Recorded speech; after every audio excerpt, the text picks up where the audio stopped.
Hey friend, welcome to the Halfway to Dead podcast. I'm your host, Jen Lovell. Listen, you and I have reached that age where we are done with the bullshit. We know that midlife is our chance to flip the script and experience life on our own terms. It's time to reconnect with our higher selves and reclaim our inner peace. Are you ready with an open heart and an open mind? Awesome, you're in the right place. Hop in and ride shotgun with me on this midlife spiritual journey. Hey guys, welcome back. Thanks for coming back and listening, right? I appreciate every single one of you. Okay, so for this episode, guess who's back? My friend Jo Figueras is back. We loved her in episode 2. Everybody just loved her. And so she's back. If you haven't listened to episode 2, what you doing? Get back, go listen to it. But just in case, here's a reminder. So Jo is a spiritual medium, Akashic record consultant, conscientiousness growth guide, and she's the co-host of the Esoteric podcast. And they have their new season out. So get on that. Listen to that. They get woo and it's super fun. Okay. So she does tetralogy readings, Akashic or soul contract readings, and she added this human design reading and a special discount code only for the listeners of the old Halfway to Dead podcast. So that's in the show notes too, the discount code. So be sure and use that if you book with her for a human design reading. So obviously, guess what we're talking about today? Human design. So if you have not ever heard of human design, this is going to be a great episode for you. We focus on the main 3 things. We explore your type, strategy, and authority today. These are 3 of the big things of your human design. So we talk a lot about how knowing your own human design and also knowing those around you, like your kids, your partner, your coworkers, anybody, will help you make better decisions, trust your intuition, and have better relationships with others around you. So listen, this is a good one. You guys are going to get a little introduction to human design because there's a lot to it. You guys, you can learn so much about yourself, but this is going to just start you down the path. And I guarantee once you start figuring this out, you're just going to go down the rabbit hole and want to figure out so much more about your own human design and of those that are really important in your life around you. All right, let's get into it. Okay, you guys, guess who's back? It's Jo. I'm excited. Hi. So, hey, Jo. Thanks for coming back. Here's what we're talking about today, you guys. Human design. So we talked in our other episode with Jo about her tetralogy readings, and this is one component of it. And Yes. So let's just start out. Jo, tell us, what's human design? Let's break it down. Human design. It was channeled over the course of 8 days and nights in 1987. I didn't even know it's been around that long. Wow. Okay. By this guy named Alan Krakauer, right? That doesn't sound very spiritual. But apparently he later called himself Ra-Uruhu. Okay? All right. Okay. Yep. He went from now he's Mr. Ra. Crack and spiritual. Alan Okay. is now Ra. And the human design system combines the elements of astrology, Yi Jing, also pronounced I Ching by, I guess, gringos. Okay. The chakra system, Kabbalah, and quantum physics. Okay. That's just a lot. Yeah, it sounds a lot goes into it. So he dedicated the next 25 years of his life to teaching the system around the world until he passed away in 2011. Okay. So that's human design. I mean, that's just the description of it, right? Yeah. But in my work, I tell my clients that, numerology is the what, astrology is the why, and human design is the how. The how of our soul blueprint. Yep. How to move from confusion to clarity, how to more easily move through the world energetically, how to manifest, how to embody your strengths and gifts, how to trust yourself. It's all about the hows. Okay. So, what do we have to know? Because obviously, you guys, there's links in the show notes. Don't even worry about that to figure out what your human design is. But what do we need to know before we can type everything in? Before you type everything in, you're going to need everything that you need to pull an astrology chart. Your name, your birthday, your birth time, the birth city. Mm-hmm. Okay. Yeah. So that's all you need to know. And you can find free human design charts, chart calculators out there. There's millions of them. So how important is the time? Because I know everybody out there knows the rest of the facts off the top of their head, but you might have to go back to your birth certificate or call your mom or something to figure out the time. So how important is that time? If you don't know it's very important. It's very important. So it's very important. Even if you're mom's like, you were born at noon, but really you were born at like 12:54. That makes a big difference, right? Well, I believe, and don't quote me on this, Right, but I believe that most astrologers say, your time is critical. It's crucial. For the most accurate chart, it's crucial. But I believe that there is like a rule about a 2-hour window, or if you get it within 2 hours, you're at least going to have the majority of the things. Okay, correct. you'll get close enough. Again, but if you have no idea if it was morning, night, you got to figure that out. Okay. Yeah, you have to figure it out. And there's astrologers that you can hire for that, but I mean, I don't mess with it. I'm like, I don't know then. Sorry, just go down to the county clerks and get give them the $10 and get your copy of your birth certificate if you don't have it. Okay. All right. So as long as we know that, we can figure out what our human design is. Okay. Yes. And then within human design, once you have your chart, knowing your type, your strategy, and your authority, I think that those are the 3 most important things for the basic beginner, right? It's called the TSA, type, strategy, authority. Okay. And just even a basic understanding of how those 3 things work together will help you lean into your strongest. Perfect. Because just so you guys know, human design has a lot to it, a lot. And we are like, you would never absorb everything if we tried to fit this into this episode. So we're going to focus on that TSA today and how knowing those can help us like make better decisions in life and trust our intuition. Yeah. Yes. All right. Yes. And trusting your intuition. So in my tetralogy readings or my practice with really any type of reading that I do with my clients, I always pull up your human design. I might not go over it with you. I need to know it because it really is the key to developing the deepest level of self-trust for intuitive development and a generally aligned life. It is when you have your human design and you know it and you understand it, you have a personal user's manual for your human life written by the universe. So it's a really it probably cool helps because I've like looked up all my kids charts and my husband because it helps you to understand the other people in your life better too, right? Yes. You're like, oh, that's why he's like that. That makes sense now. So this is why I need to adjust how when we have a conversation, we might need to make some adjustments based on our human designs. Yes. I mean, personally, I think if you know their numerology, their astrology, and their human design, you have everything you need to know. A lot of good tools. Yeah. A lot of good tools. Yeah. Okay. Perfect. Yeah. Okay. So what do you want to start with? Well, first I want to start with how the chart, when you're looking at the chart, that it's divided into 2 main parts. Because at first glance, that chart is complex and overwhelming. Yes, because it looks like a little seated person with all these little shapes and energy centers, and then all these, just all kinds of weird stuff all over that you're like, oh boy. So don't get scared, you guys. We're going to break down the 3 main things you got to know when you look at it. Yes. Okay. So on the left, when you're looking at your chart, you're going to see your body graph, right? And that explains the flow of energy through the body and how you process it. That's got all the centers, that little seated person, and it's the chakra system. Okay. And then on either side of that body graph, there are going to be 2 columns. The column labeled design represents the placements of your unconscious personality. It's the way you react, take action without being consciously aware of it. I call this, your innate character traits of your soul. Right? Okay. So that's the design column. And then the other column is labeled personality. And these are the parts of yourself that you likely recognize and identify with. Okay. And both of these columns show you where the planets were at the time of your birth.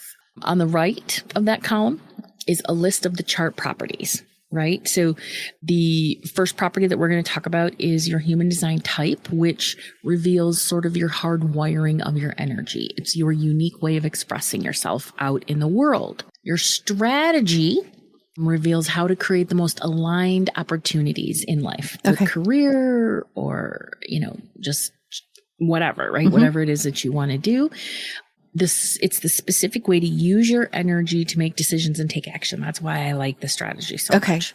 Yep. And I think it's the most important piece to put into play. But, again, I'm not an advanced practitioner. I'm an intermediate, we'll call it. Yeah.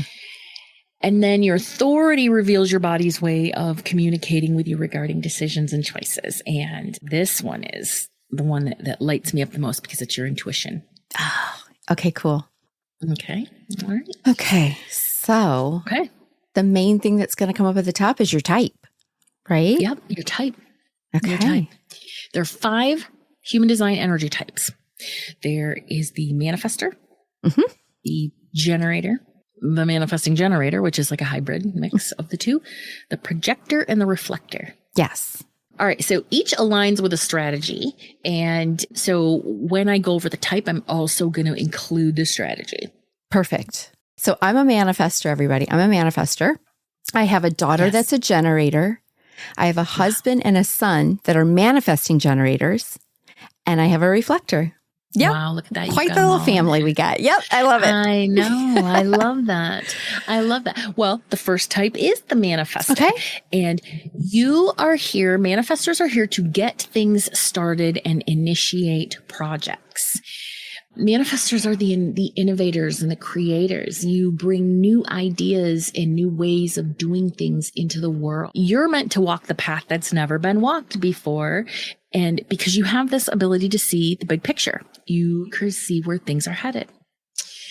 Bringing your vision into reality and thriving when you have creative freedom, that's where you really excel. And the cool thing is that you're unique because you don't require anything outside of yourself. Everything, your inspiration, your drive, it all comes from within. It's all self. You are the manifestor. So I love it. It's important to maintain a consistent connection with your higher self, your inner voice, your intuition. So it's very important for you. Okay. That makes sense. Yeah. Your strategy is to inform, which means letting others know what you're thinking about, right? And this really just helps you bring ideas to life without any pushback, without anybody going, you never told me that or whatever, right? Yeah, because I've been told as a manifestor, like it's not that I need to ask permission for what I want to do next, but I need to make sure I inform the important people around me for everything to go smoothly. I can't just go do all the things without informing others of my intention of doing these things. So it's not about permission. It's just about informing and keeping my people in the loop, right? Yeah, making sure that you're freeing the way so you don't have to deal with a bunch of bullshit, right? Like, oh, that's already been done or whatever. But you also value your independence. So it is something that you have to be aware of because it's not your natural tendency, right? You're like, I'm going to do this thing. I'm going to get stuff done. You know, you like your own space. And so you are a leader. You're not a follower. And like I said, you don't seek validation outside of yourself. So it is something that you have to be cognizant of. Yeah, which makes total sense. When I found out my human design, I'm like, well, this all makes sense. Because like, I'm one of those people who can be alone. I really don't need other people to validate me to feel okay. I just really don't. Right. And so, I find that a good thing. So yeah, I don't need a lot of outside. If you're a manifestor, you probably are feeling it right now too. Like, I don't need a lot of people to tell me what to do or how to do it or that I'm doing it properly. I'm going to do it. I'm a Jen. I'm a manifesting generator. And so I definitely am like, don't tell me what to do. Don't tell me how to do it. Right. I love it. Okay. So now the last piece is as a manifestor, here's just some of your gifts. You have the energy to get projects off the ground. You bring new ideas and inspirations. You have the courage to walk a path that hasn't been walked before, right? You're like the leader, the innovator. And then you turn around and show the world a whole new way of doing things. So that's really cool. And then you also remind us all that being authentic, I mean, this is the found. I feel like it's seen in your podcast, like the theme of your podcast. You remind us that being authentic in how we show up gives us the ability to inspire and impact others around us. Yes. Drop all the fake bullshit. Let's just be ourselves. Yes. Right. And that's Agreed. what, halfway to dead is. That is. I love it. Okay. Are there like negatives, things I got to watch for? Do manifestors? Well, because listen, everything's not amazing and all of it. Like I know there's things to work on for every type.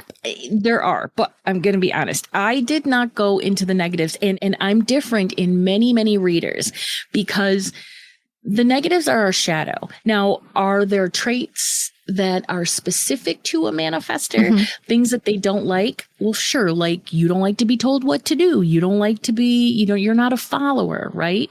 So all of those things I don't really touch on those because those are all found in your astrology, right? Okay. The things you have to work on, your Chiron, your Black Moon Lilith. Okay. So that's karma. a whole different conversation. Okay. No, I love that we're keeping it positive. Okay. Yeah. I'm perfect. And it's Thank not you. toxic positivity. It's No, it's not toxic positivity. Because obviously all these benefits can have negatives if you're not dealing with them properly. Right? Yes. Like if I don't inform people around me, like there's going to be a problem. Yes. Okay. Got it. Okay, next we have generators. And now generators are here to do, build, and create. I have so many generators who are like master number 22/4s. They're like the builders. And the master number 22/4 is a reference to numerology. But generators bring ideas and inspiration to life through, their creative energy and power, the doers, right? The workers, the builders, the people who take the blueprints and make it a reality through their vision and their skill. Okay. They don't get done. They don't stop once they get going until the job is done, right? They're like, I'm not going to stop. So yes, they can get burned out. Yeah. But generators aren't happy doing just any work, right? You can't just say, hey, generator, here's this thing for you. And generator's like, cool. I'll do this the rest of my life. No, you have to love it. Right. You have to love it. It has to be exciting, worthwhile, aligned with your purpose. What energizes you or a generator, it can't come from an external source. It's something that they feel in their body. Yeah. So it's something they're passionate about. They can, like a career, they can do it for 30 years if they love it, right? If they love it. Because once they get started on it, they can keep moving. Are they kind of the worker bees of all of us? Like they keep us running? So. Yeah. I would say they need to tire themselves out every day and fall into bed exhausted but satisfied with sort of the meaningful work or the day that they've experienced, because that's when they regenerate. And that's when they say, I'm actually aligned with my purpose. Yep. So they need time to rest so they can do all that again the next day. Perfect. Yeah. They can burn out easily when they feel overworked. So it's important to sleep when they're exhausted. My podcast partner, Fiora Lees, she's a generator, and she easily burns out if she's doing stuff that doesn't light her up. Yeah, that makes sense. Okay. The strategy of a generator is to respond by listening to their gut, which tells you yes or no when you come in contact with like an opportunity or decision. Okay. There is no questioning it. Yes or no. Okay. Now, responding, it doesn't mean that you're waiting around for life to happen. What you're doing is you're experiencing and enjoying life while you wait for your body to tell you what lights you up, energizes you, and inspires you to move forward. So when you're making decisions, a generator should wait and really feel what their gut says. Is it a yes? Is it a no? And go with it. Yes or no? Yes. Yep, okay. Go with it. Yeah. And I would think that most generators, because as a man, Jen, I would think that you're going to know right away. You're going to know right away. Your body's going to be like, right? Right. Yep. You just got to pay attention to it. Yes or no. But a lot of people like to say, let me take some time to think about this. Mm-hmm. Now, some of the gifts of a generator are, bringing ideas to life that they're lit up by, uplifting and empowering everyone around them with their energy. Mm-hmm. They're very lovely and fun and warm to be around. And they bring that sort of steady commitment, that mastery and depth to whatever they're doing, right? Like I said, that master number. And the other thing that's interesting about a generator is that they can prioritize their own, they'll show us what it looks like when we prioritize our excitement and our satisfaction in doing what it is that they love to do. So they're like a model, right? We see, look what happens when you love what you do and you make it a priority. And you can make a lifelong journey out of that.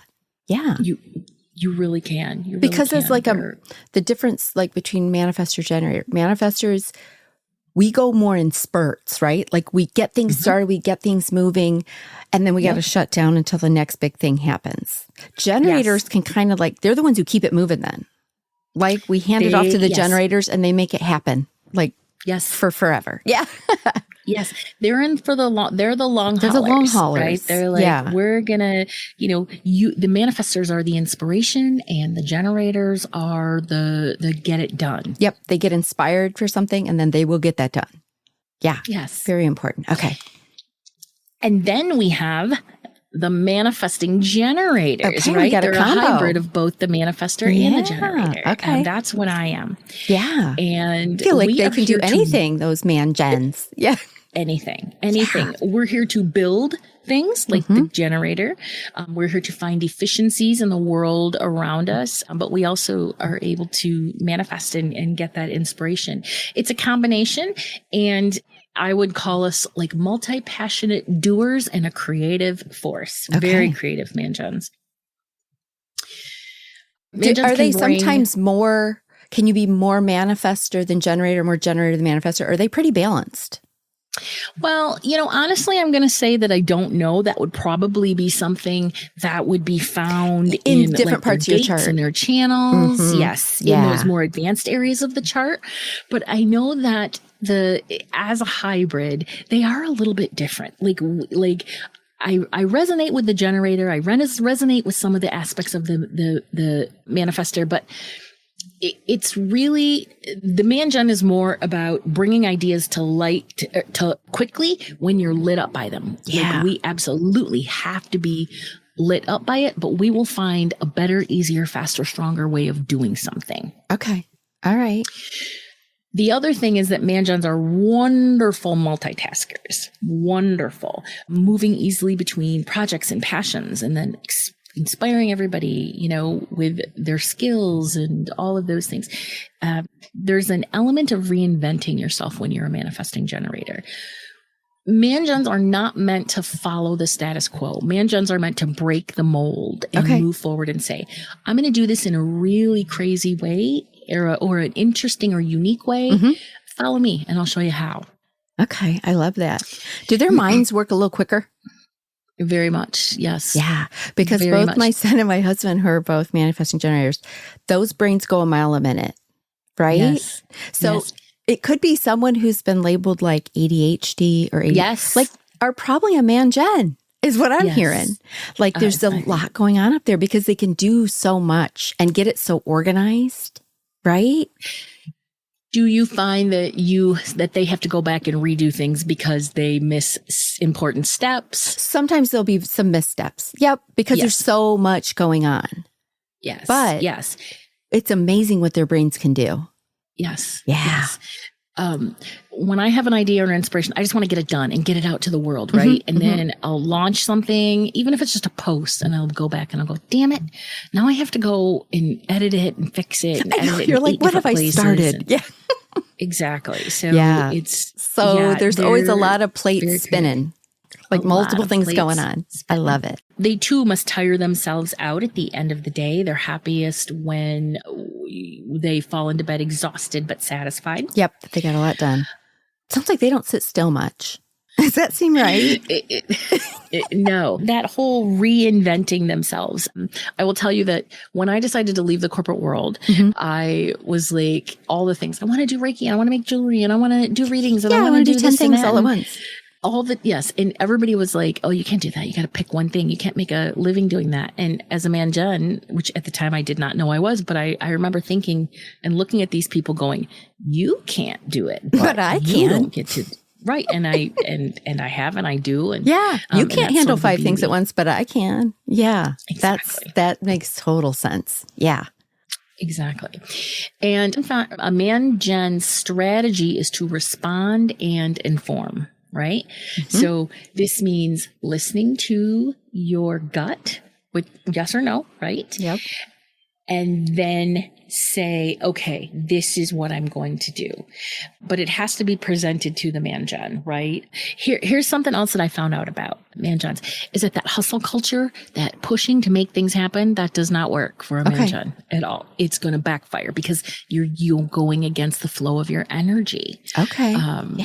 For a man-gen, you have to wait for that invitation to be brought to you. It's respond and inform, but when you're responding, so it is sort of like an invitation, but it's more about somebody says, hey, I have this thing, or I have this, or, this problem or this issue or this thing. And then as the man-gen, you're like, oh, I can help you with that. That's the responding and then informing them of what that is. Okay. Yeah. Perfect. Let's see. Next. Projectors? Projector. Let's do projector. I think projector is my favorite one. I'm not a projector, but I work with a lot of projectors with intuitive development. Yeah. And they're just fascinating. So projectors are here to direct and guide others. Okay. They have the gift of knowing how to ask the right questions and seeing and knowing things that other people miss. They see the big picture. They recognize the talents and gifts of others, and they bring people together. Okay. I love that. Yeah, when I think of projectors, I think of like mental health therapists or, psychics, intuitives, that sort of thing, right? Okay. They have a way of looking into the depth of your soul and seeing what's like in they there. have they see a bigger picture, like you said. So they have a better understanding maybe than someone who's real nearsighted about things. They can see the big picture and say, ooh, this is what we should be doing. Yes. Yeah. Yes. Okay. And they see the details. It's like they see things and they hear things and they understand things like that are unwritten or unsaid. Yeah. It's like I said, they are like either the archetype of the mental health therapist or the psychic or both, right? Okay. Are they pretty creative too? Yeah, I think so. Yes, very. But they are not, their gift is bringing people together, but not everyone. They have to be very specific and very choosy who they interact with, their energy. They're here to manage, guide, and direct a specific group of people who invite them to share their wisdom into their lives. Again, it's somebody says, hey, I need to see a therapist. I want to come see you, right? But if that projector is like hustle culture, right? Pushing, trying to make things happen, it's going to burn them out. Okay.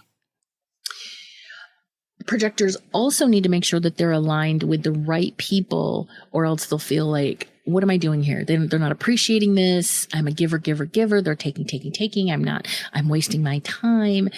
So do they need a lot of like positive reinforcement, or they need to be around people that fuel their passion, or what? Yeah, they're not really extroverts, but they enjoy having someone around, but they do need to feel appreciated. They need to feel seen and recognized. Mm-hmm. And, so I wrote a little note here and it said, pushing or trying to create recognition from people who don't see you will burn you out. So it's important for projectors to do the work around like self-worth and self-value. That's very important. Because they want to be seen and appreciated for who they really are, not who people think they should be, for who they are. Yes. Okay. Yes. And that's how they're in alignment.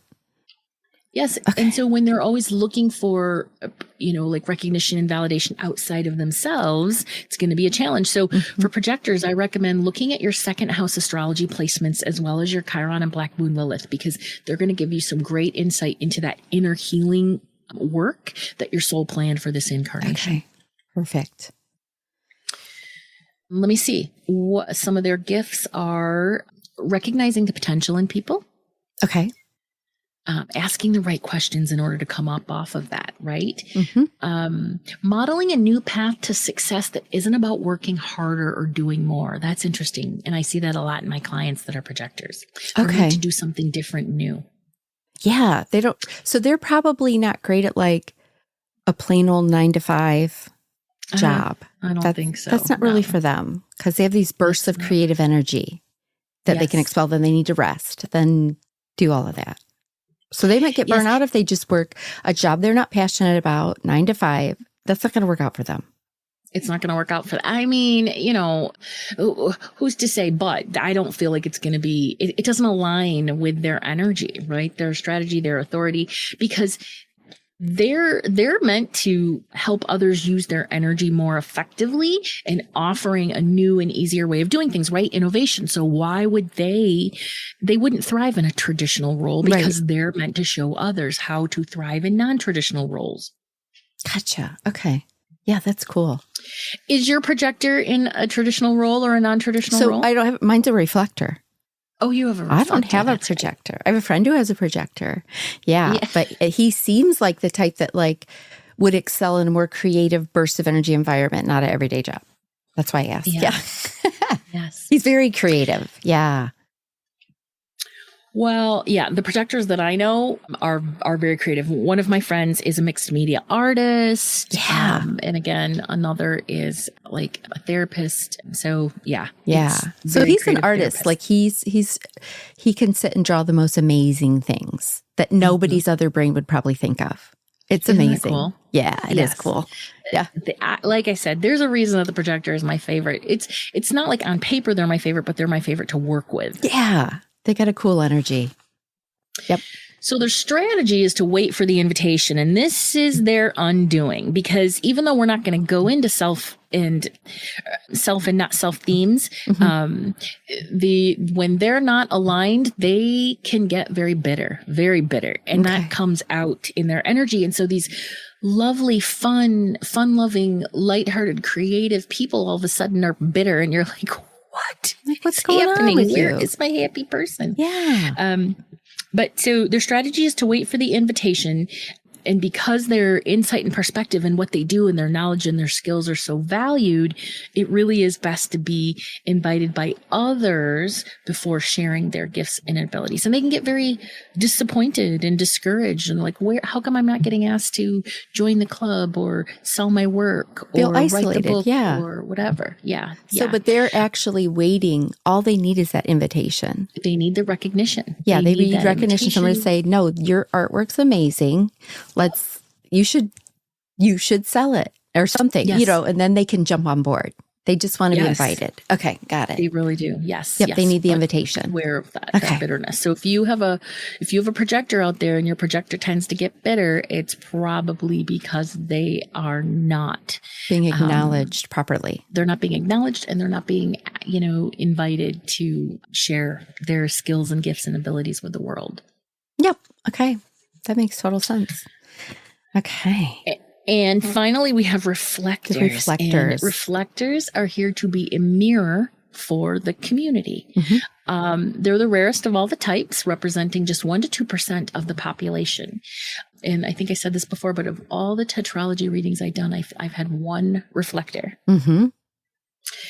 And they are the evaluators, observers, and seers. And as we move into Pluto and Aquarius, reflectors are going to really start to hold very prominent positions. They're going to leave a legacy because they're going to show us and reflect back to us where we suck as humans, right? Or as a society where we're not taking care of others, where we don't give a shit about other people. So are they deep feelers? Very, very deep feelers, very much so. And they are able to identify and sense what others are missing. So similar to that where the projector can see sort of like get to the deeper issue. Yeah. But those reflectors are like, they're very deeply sensitive, deeply attuned to the people and the spaces, uber empaths, very intuitive, very psychic. Yeah. They are able to see also how that can be improved upon. I just think of, they are Aquarians. They are the age of Aquarius. They are the light workers, the star seeds, the way forward. Very, very sensitive. Because they have all open energy centers, right? Like they don't have anything defined. So they're picking up everyone's energy around them. Is that right? Everybody's energy, because it's being reflected back to us, right? Okay, yeah. And I also believe, and this is just a theory, that the reason there are so few reflectors now is because they're all being born as Gen A's, Gen Z's, Gen A's, those new generations. It's all the babies. We're going to, so probably like 20 years from now, we're going to have a bunch of adult reflectors. Yeah. Yes, I believe so. It's that whole, like I said, I live at the intersection of numerology, astrology, and human design. And you see these trends and what's coming. And I think that the reflectors are about to have their day. Because they're going to have their day. Okay. Yeah. And the other thing is that they're generally calm. They're cool, collected. They're deeply empathic. Like I said, they have unbiased perspectives. They're more cerebral. They're wonderful at advising and consulting. They can read a room like nobody's business, but they exhaust easily and disappoint very quickly. Their energy sort of changes on a day-to-day. It's like who they come. Yes. So they have to make sure that they so they're probably of all people. of the types, they're probably the most important to make sure they surround themselves with the right people. Critical. Yeah, because if you're surrounded by a bunch of negative energy, you have no choice but to absorb it and reflect it back out into the world. So you really have to pick your crowd and the people you surround yourself with very carefully, I would think. Yes. Okay. Yes. And that's them reflecting back out to the world what's working and what's not, and guiding people and communities in progress. They will have their day at some point where they will be much more of the majority than just 1 or 2%. Yeah. And the other thing that they do is they are able to show up and express themselves in all these different ways, right? So they lean into that fluidity. So a lot of times you'll hear a lot of the younger generation, they don't like to identify themselves as one gender, right? Yeah. They're like, no, and that's that whole younger generation, generation Z and A mentality. That's just, they don't want to be just categorized in one as one thing. Nope. Okay. Nope. And they remind us that we're all unique and meant to do things differently. So they're going to save the world. There's lessons to learn. Yeah. Reflectors. We're all thinking like, okay, they're wacko, but really they have, if we settle down, there's some things they can share. We could learn. Us oldies could learn a little bit. Yep. Right. This Gen X. My favorite generation to work with are millennials and below, because they are so gifted and so amazing and funny, and also they just don't they don't have time for any biases or ridiculous nonsense that, and they're more open. Don't you think they're more open? Yep. Their generation's more open to all these things. Yeah. Yep. They're like, who cares? Who cares? And they just don't suffer fools. Now, reflectors do not have a moment-to-moment strategy. The strategy is for them to wait for a lunar cycle, right? That's like 28 days. Okay, no quick decisions from the reflectors. I couldn't do it. No. I couldn't do it. Now, the thing is that, of course, they have to make decisions every day. They're going to have to. This world is not set up to not. So for the reflector, it's primarily about making those big decisions, giving yourself the ability or the space, or asking for the space to say, I'm going to need a significant amount of time to make that major decisions. And at that point, when they're in that sort of 28-day lunar cycle, it's crucial for them to immerse themselves in environments where they can experience a diverse range of feelings and perspectives. They're able to flow. They're able to sort of, again, lean into their own fluidity, sample and experience different energies, so that when they finally arrive at that decision, they said, well, I've experienced this, and this. It's a very well-informed decision. So because you're going to get different feelings throughout the lunar cycle, just because as the moon changes, and they're probably really like connected to that. Yes. So if you're a reflector out there, you should totally get into the whole moon cycle thing. When's the best time to make decisions and nod and wait and feel all the feelings for the whole cycle and then make your decision. And the thing that's interesting is that I'm a man-gen and I can make a decision just like that. But whenever I give myself the time and the space to be fluid like a reflector, it always evolves in this really beautiful way. So we can learn from the reflector that when we give ourselves that time and space, our ideas will change over time, but you're going to come up with something so much more solid than you did when you made that snap decision. Yeah, because I can make snap decisions, but I've learned that there's a lot of situations that require, like, I give myself like a 3-day waiting period, like a gun on some things, especially if something I'm upset about or it's pissing me off, because I know if I send the text or email now, won't be great. I'll regret it. I've learned that, like, nope, give it like 3 days, then decide what you want to say to that person. Yes. So this is the only type where I've given sort of some self-reflection for the reflector, right? But also as the parent of a reflector, right? At the end of a lunar cycle, they might look back and ask themselves, if they're unsatisfied, or they're trying to really narrow down that decision. Do I feel expansive or restricted? And that's going to be important. Do I feel clear in my body and my mind about this decision, or do I still feel unsure? Am I rushing to make decisions? Am I being judgmental versus accepting and discerning? So if you know or have a reflector, or you are a reflector and you're being judgmental, that's very much out of alignment for a reflector. So they can question their own judgment then. Okay. Yeah, because they're not meant to be judgy. They're meant to just feel all the things and then use their intuition, make a decision. Yeah. And if they are feeling judgy, it's like, oh, there's something off. Right. Yep. I'm not in alignment. I'm feeling too judgy. Okay. So lastly, I'm sorry.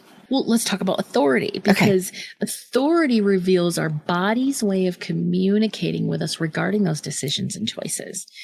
And depending on, this is a note that I want to let everybody know now, depending on the human design system or practitioner that you follow, the authorities can be labeled differently. And honestly, it's fucking confusing. So be sure to do your homework around this category. How your specific system or practitioner labels the authority could be slightly different. So when you go out to look for a different one, it's labeled something different. And for me, I get overwhelmed and mad. Okay. Because the type and the strategy kind of link up together. Like if you're a manifestor, your strategy is what it is. But like we could both be a manifestor, but have different inner authorities. Yes. Okay. Got it. Yeah, and maybe that's where it gets a little confusing. But the first authority is the sacral. It's the trust your gut authority. Okay. And the reason that I love the authorities is because honestly, if you understand your authority, you understand how to make a decision. And a lot of people struggle with decisions. Mm-hmm. Like, what if I make the wrong one? But if you listen to your authority, you'll pretty much have a blueprint for decision making. So with sacral, it's about trusting your gut. A sacral authority is designed to respond to life with a full-bodied wisdom, a primal response, a gut feeling. Mm-hmm. I'm a sacral authority. And the thing that helps me really trust my gut is, I'm not sure what it's called, but it's a noise that the sacral makes. Okay. So it's either an or a right? Okay. And I never knew that I did that until I learned that. And I was like, holy crap, I do that all the time. Yes. So if it's like, and it just naturally comes out of your body, man, that's a hard no. That's a hard no. Okay. But when I make the noise like, or ooh, or then something like that. That's a yes. It's a hard yes. Yep. So this is one of those things where it's like, for sacral, it's either a hell yes or it's a no. It really is. Okay. Got it. It really is. Yeah. I remember one of my friends who actually is a human design practitioner. She texted me and asked me if I wanted to go to, we were talking on the phone. She said, do you want to go to ecstatic dance with me tonight? And my response was, ugh. And you're like, and then I laughed. And I said, well, there's your answer. There's your answer. That's a no. Because if you don't, if you're saying yes to a bunch of things that should have been a no, you're going to be fully out of alignment. Ugh. Yeah. It's not going to be great. Okay. No. I mean, anything but a full-bodied yes in your gut is a no or a not yet. You really have to trust yourself. And so it takes, it takes practice to listen to your gut. Resist the temptation. A sacral authority needs to resist the temptation to do something just because you think you should. That is just going to really create havoc and dissatisfaction and frustration. Yep. Get those boundaries out. Okay. Now, the splenic authority is also tuning into your intuition, but it's more about your tummy. It's like butterflies in your stomach, because splenic authorities are designed to be very present in the moment. And that's when clarity comes in the moment. So taking time to really, deep breathe, having a practice of presence or mindfulness is going to be very important, because as soon as you receive that intuitive hit, you have to honor it and move into action. And that takes courageous bravery, okay. Even when you don't know where it's going to take you. So when you're doing that with that splenic, you really are, you're tuning into your intuition, and you're allowing it to help you make decisions. Amazing. Okay. The next one is emotional authority. It's also called a wait for clarity. And for that authority, clarity comes with time. So before making a decision, you sort of need to ride out the lows and the highs of the emotional wave, feeling the full spectrum of their emotions, and then you'll arrive at a place of clarity. Sometimes you need to wait 5 minutes. Sometimes you need to wait 5 weeks. The key is to give yourself the space to process those emotions. This makes sense. This Waiting is me. is the key. This is my this is my inner authority, is this emotional one she's talking about. And that makes sense why I've learned that I've got to like wait on some things. I can't just let my emotions unbottle randomly. I got to think it through. Okay. And do your emotions start to feel good over time? Usually, yeah. Yeah. I mean, the more I sit with it, because it de-escalates whatever I was pissed about, right? And I can think a little clearer, because it takes me a minute to be able to get to that point where it's like, okay, let me look at this from all sides. What part of this was my doing? And so, yeah, that emotional roller coaster, you got to wait for the right moments to respond, right? Think it through. Yeah. I mean, if you're still excited like a day or two later, you know that the decision is right for you. And those right opportunities, they're not going to disappear for you just because you wait. They're not going to disappear. Right. Because those that are meant for you. I also, sometimes I'll intend to do something, some kind of action, but I won't. And I won't know why I'm putting it off, but I'm putting it off. And so I've come to realize, like, well, if I've put it off too long and it doesn't feel good, then it was a no anyway. Yes. That's why you didn't do it, Jenny, because it was a no. Yes. Because if it goes so many days and I haven't done it and I was intending on doing it, it usually hits me like, okay, well, then it was a no. Like, there's a reason you took so long to do this. Yeah. I think we feel like if we say no to whatever opportunities, we're going to miss out on something, especially people that are self-employed. They're like, oh, I have to say yes to this client, or else I'm going to miss out on this, this money or whatever. Yep. And it's like, learning to trust yourself that no, you can say no. Because the right person will come along. Just wait for the right clients. Say, oh, you're aligned with your energy. So now we're going to continue to send you things and people that are aligned with that. Perfect. Okay. Something that's important there something that's important for an emotional authority is that you may decide that it's not something that you want to move forward on, or you may receive even more confirmation that moving forward is the right decision for you. So that's why I said earlier that the right opportunities will not disappear. And, it doesn't mean that your initial instinct is incorrect. It simply means you need a moment to pull back and see the full picture. Okay. Next, we have ego authority, which is about tuning into your willpower. I don't love that word, but it's common throughout the ego authority is about being connected to what you want. So it's your truth, right? Okay. You're going to trust your heart. You're going to trust that your heart is going to pull you towards the right opportunities and people, knowing what you value. Someone told me this recently, and it's been so true, and I've been repeating it. Somebody said, we don't manifest from our desires. We manifest from our values. Oh. And that sort of was like, what? And then once I went into that work, I was like, shut up. It's true. Yeah. So knowing what you value, what you want and don't want is the signal for the ego authority that you have the energy to continue or not, right? Okay. Yep. I don't want that. I'm not going to do it. Now, if you commit to something with an ego authority, you have the ability to do anything that you commit to, but it has to be something that you value. It has to be something that you want to do. Okay. Your heart and your will are your most trusted guides with this authority. And when your heart is is all in a decision, you can make anything happen. And that's why I think that this one is particularly interesting.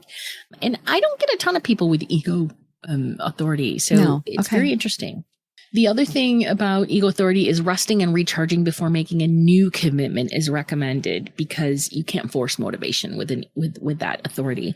Pay attention to what you generally feel motivated and inspired, and then invest your energy in those things. Okay. Yep. That makes sense. Because we think of ego almost negatively sometimes. Oh, I know. He's letting his ego control him, but no, it's not bad. It's not bad. It's just how your brain, we're built. Yeah. Yeah, ego keeps us safe, but I also believe that ego also keeps us moving forward. It keeps us inspired and focused and interested in all of those things. So yeah, ego gets a bad rap. It really does. Okay. Okay, so the next authority is, there's like 4 different terms that you could do a Google search for on this one. It's the self-projected. It's also called the talk it out. It's called the G-center throat authority. There's a bunch of different names for it. But it's basically your throat chakra is the center for your expression, communication, and action. The voice is powerful. And so trust it to bring yourself clarity. So basically, you're not designed to talk things out with just anybody, okay? You're designed to talk things out with those people who are more interested in serving as a sounding board. They don't care about offering their opinion. They're just going to hold space for you, right? Okay. Because your authority, the power in this authority, in this decision-making authority, comes with the ability to hear your own voice as you express yourself. Okay, so this is someone who needs to talk it out. Talk it out. Talk it out. And they don't really need you to tell them what to do. They just need you to shut up and listen. And once they get done talking, it'll become more clear to them. Okay. So that's someone that we just need to sit back and listen. And they're going to have to talk it out. They're talkative. Yep. Allowing so it's like this energetic untangling where they allow their truth to sort of be expressed without a filter. There's no rules. There's nobody trying to tell them what to feel or what to think. They just want to be that fully expressed and creative, sort of human being. Yeah. And then let me see. Next, we have the environmental authority, and that's where you want to be in the right space to talk it out. Okay. And this is where these people receive sensory information from the environment around them, right? Right place, right time. But they can't talk it out maybe in this environment, but in this environment, they're able to really get. So are we talking an actual physical environment or the people in the environment? Or physical both? Environment, people, the whole thing, right? Because they're going to have those open centers and they're going to take that information in. Like maybe they do better out in nature than in a corporate closed office to have a discussion. Or it might be the people that surround them. I don't know. The environmental authority only occurs in projectors who have no defined centers below the throat. Okay. Right? Okay. So those surroundings impact them greatly. So asking themselves and saying, is this the right place for me? Is this the right environment for me? So yes, you're correct, right? Like a corporate environment or one that feels stuffy or that wouldn't support that creativity is not the place. Isn't going to work for them. Okay. So their actual physical environment's very important. Okay. Yes. Yeah. And their body is going to really let them know, is this the place environment for me, both physically and culturally? Okay. Yeah. Yeah. When it comes to decision making, the thing that they need to keep in mind is that talking things out in spaces that feel good with people they trust is always, always, always going to bring them the clarity that they need. But again, they too are not seeking advice. They just want to connect with that clear knowing that comes through the voice when they say things out. Okay. Yeah. So that's interesting. And the best way to illustrate that is that when I am giving an Akashic reading and I ask people, I say, or a psychic reading, and something comes through and I say, well, I'm getting this. Tell me more about this. What does this mean to you? Or what does this feel like for you? Or tell me more about this emotion that I'm getting. When that person says, well, let me tell you about it, right? And then they start telling the story, it raises and deepens and thickens the vibrational frequency, the energy. And so it makes it easier to pick information out of that energy psychically, if that makes sense. Okay. Just from them talking. Just from them talking. Yeah. The Akashic records, the density of the Akashic records are built on the spoken word. So words are very, very important. Prayers, right? Spells, spoken out loud, affirmations, intentions. It's all about when you speak, you say something, that's energy and you're putting it out into the world. And that's the beginning of planting seeds and manifestation. Yeah, because our words are super important, right? Yes. Yeah. Yes. And Is that why? Okay. So that's why you can even get psychic and remote readings, because it's the voice. We like Jo and I don't have to be in the same room. Nope. Because we're talking. Now, if I just sat here and said nothing to you for an hour, you probably wouldn't get much. But we got to have the voice going on. Okay.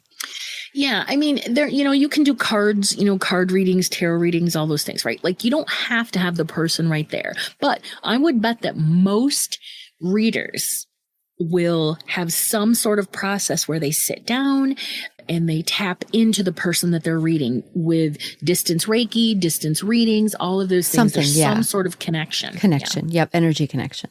I love the woo. Don't you love the woo? I do too. All right. No. So the last. There's one more. Okay, good. What's the last one? Yeah, there's one more. The last authority is for reflectors, and it's the wait a lunar cycle. It's right? the moon again. The moon is so important. Days. Okay. Yep. And honestly, it's kind of the same thing as their strategy. They're going to gain insight once they reach the end of that lunar cycle. So giving themselves the time to make big decisions, waiting for clarity and using that time to talk things out. It's all tied together. So is there a certain part of the lunar cycle that it's better for people? Like if you're going to have a talk with a reflector, or is there best time for them to make decisions or have discussions? Well, that actually could be found within the phases, right? The phases of the moon. Okay, so you've got your waning phase, your waxing phase, you've got your new moon phase, full moon. After the full moon, it's about resting and prepping for that new moon energy to come in where you set those intentions and stuff. So really that depends on what the decision is, what's involved, and what lunar phase it best fits into. Gotcha. Okay. So it's complicated, but that's why they wait a whole lunar phase. So they experience all of them before they make the decision. So that's it for authority. And the only other thing that I would say about, this very basic brief look into human design is that to better understand your chart, it's important to explore your signature and not self themes. Your signature is the positive emotion that you have when you're aligned. Your not self theme is the negative emotion. And then also, your centers, gates, and channels. Now, of course, when you get into those, that's more advanced, but just even learning what are the centers, what are the gates, and what are the channels, what are their purposes, what am I looking at? That's also very helpful because you just start to sort of layer that knowledge on of this entire chart. Because these three things we're talking about, these are the basics, and you will we have a link in the show notes, so you will be able to find out for free these three things we're talking about. So once you get more into the gates and all of that, you need a bigger report for that to dive in. But those get very individualized then.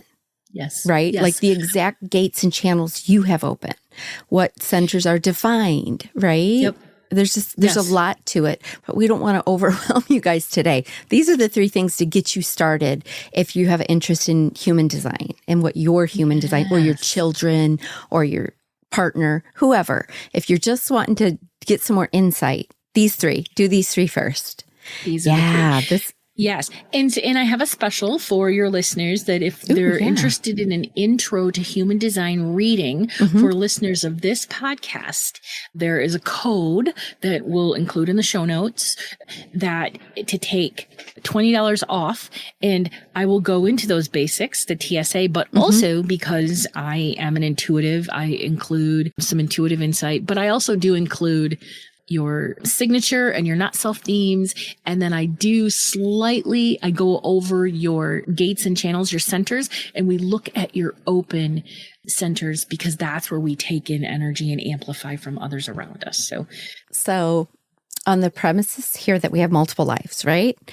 Do you think that, does it kind of show where we're evolving with it too? Or like what's open and what's closed for us? Like almost what we should be working on in this lifetime, what we were meant to work on.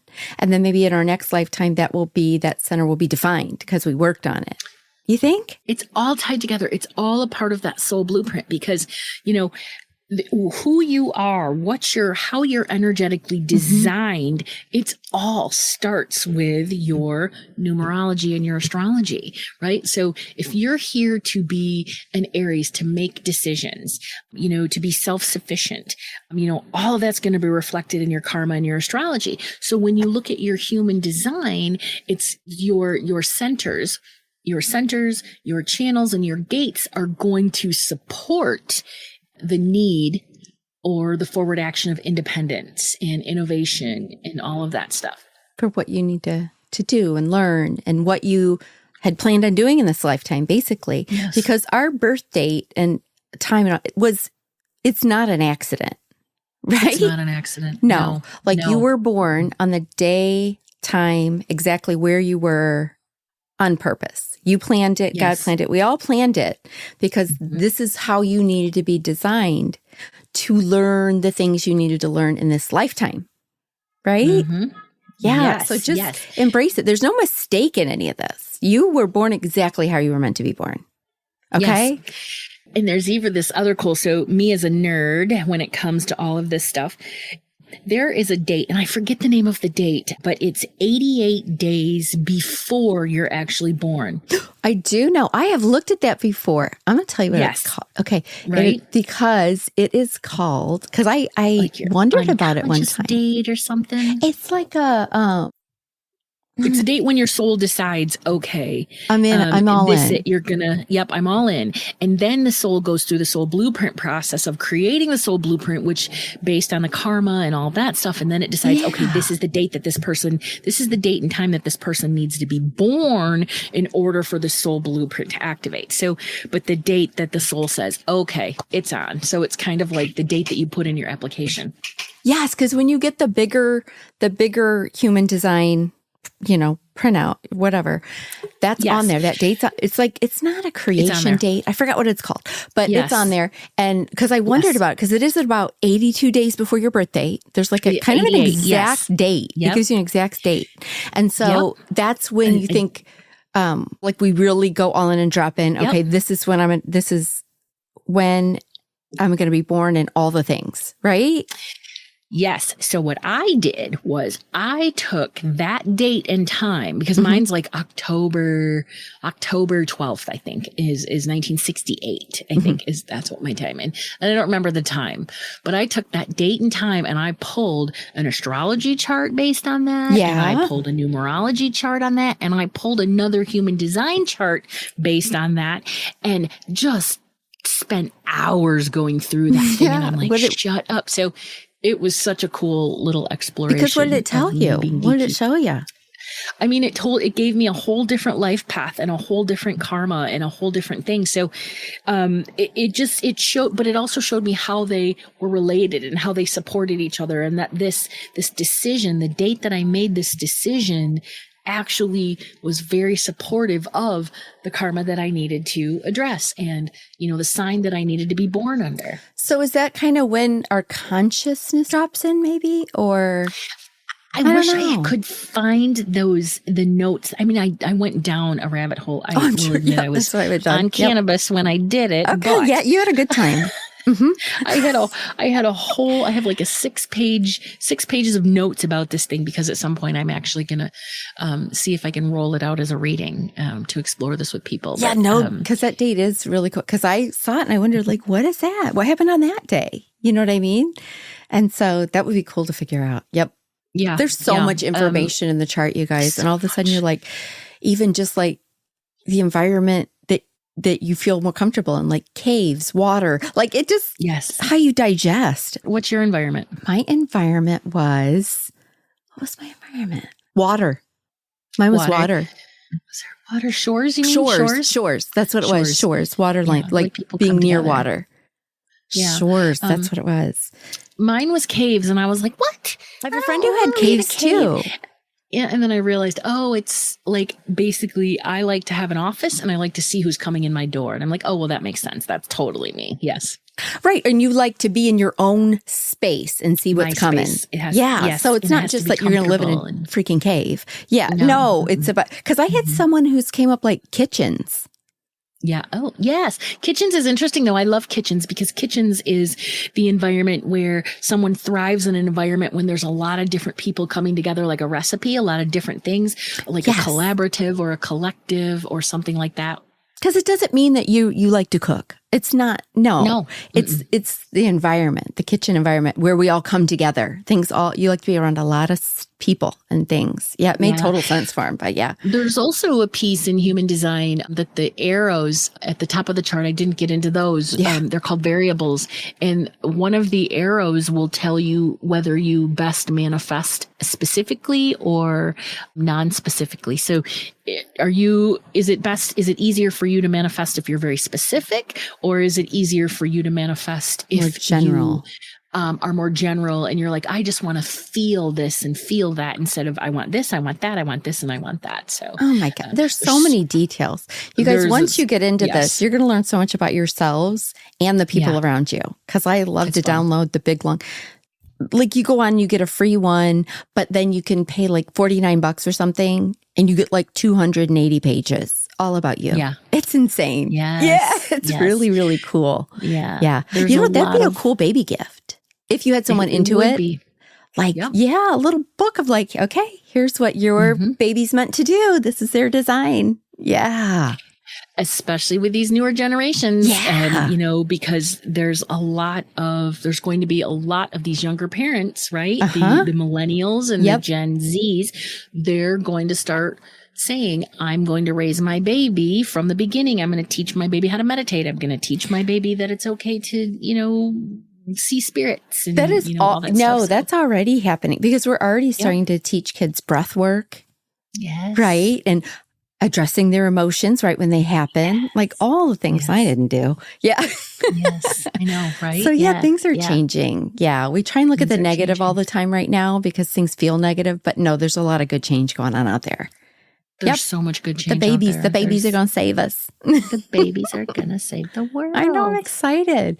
Okay. So basically you figure out your human design and it'll help you make good decisions. That's kind of what we focused on in this episode. Trust yourself, make good decisions, know how long you should wait on something or how you should deal with the people around you when you're making decisions. Yes. Yeah, because we need all the different types. That's what makes the world go round. And none of them are wrong. And you were built perfectly out there. And whatever your design is, you were meant to lead this life. Okay. Whether 100%. It feels hard or easy to you right now, you were meant to do this. This is your path. And I feel like this human design helps you just be confident you're on the right path.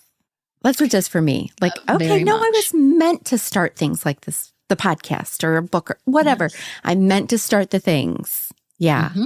And then, then I'll just rest. I'll go hibernate and rest and y'all can take it over. No, I'm just kidding. It's true. Until my next big idea comes up. Yep.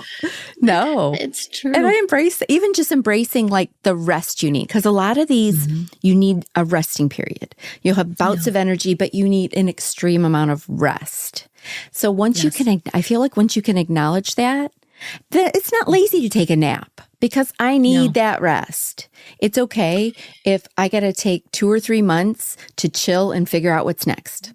That's okay. It's your body recharging. Yeah. It's your energy field, your body. I mean, we are energetic beings, and ultimately human design shows us how we best move through the world as energetic beings. Yes. That's what it is. Yep. So, I mean, some people have the capacity for bursts of energy. Some people have the capacity for more long-term energy. Long-term. Like a generator would be more long-term energy. Yes. Yeah. And even the long-term, last night I went to bed and it was like, 1:30 or whatever. And I tossed and turned and I was going to get up because I couldn't go to bed. I couldn't sleep. And I'm like, it was like an hour and a half of tossing and turning. I'm like, I need to get up and just do something. Just go do something. So that I can exhaust myself. Yep. And then rest. And that's great to know even in relationships, because then you can look at them and go, well, that's how they were built. That's okay. We're not built the same, and that's okay. No. And, like for my husband, he can go. He gets the things done, right? He's got a lot of plates of spinning. Me, I've got bursts of energy to share and do amazing things. then I got to charge. And then you're done, right? And he can be out doing his like a million things. And that's okay because that's him. And that's okay that I'm chillaxing. Yes. Until my next burst comes. Yeah. So it's a great way to accept the others around us too for who they are. 100%. It's beautiful, and you can start with that basic acceptance with numerology, which is super simple, based on the life path. And then you move into astrology and then human design. And then you let it all come together. I just actually put reading on my website for what's called group tetralogy, which like basically, let's say that you and 4 friends are going to buy a vacation home together, or you and 4 friends are going to go on, like a month-long trip, or you're going to invest in a business, whatever. Okay. Yeah.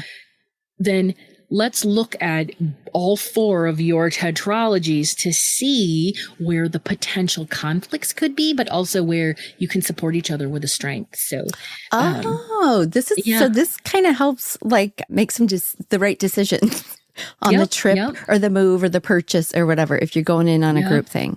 I bet would this work for a group of like employees that all have to work together? 100%. Like, yes. okay, here's how the 4 of us work best together. You're going to be good at doing this. You're going to be good at doing that. Yes. Okay, yeah. Because I feel like the best teams would have like a variety of types in it. Because we don't need a group of 4 manifestors. We don't need a group of 4 generators. I think the strongest groups in the work environment are going to be a mix of everybody. Yeah. Yes. And if you do have a group of 4 generators, that's okay, because no 2 generators or no 2 human beings are alike. Yeah. Like, who is the generator that is best with initiating? Who is the generator that is best with soul blueprinting? Who is the generator that is best at detail work, right? So it'll still work out. Yeah. Yeah, it is. I'm opening a brick and mortar, and I haven't shared any of the details yet, so I'm just going to leave it at that. But I'm opening a brick and mortar here in Portland. Ooh. And we have our leadership team, and the next plan is we're going to spend a day doing tetralogy, going into everybody's traits, character trait challenges, shadow. What are the things, right? I know I tend to be. So you guys will all be going into this eyes wide open. Eyes wide open, but also knowing that we will have to support each other when, our shadow or our triggers come up, but understanding that it's never about us. It's about that trigger being triggered. Yes. And so it just lends itself to a lot more supportive environment. So that seems like it's going to be a really good work environment that way. I'm so excited about this opportunity. I will make a big announcement. But I'm excited to hear about it. And that sounds like I need a trip if there's a brick and mortar. Yes. Looking like I might be seeing what Portland's all about. No. I love it. It's such a cool city. Yeah. Okay, cool.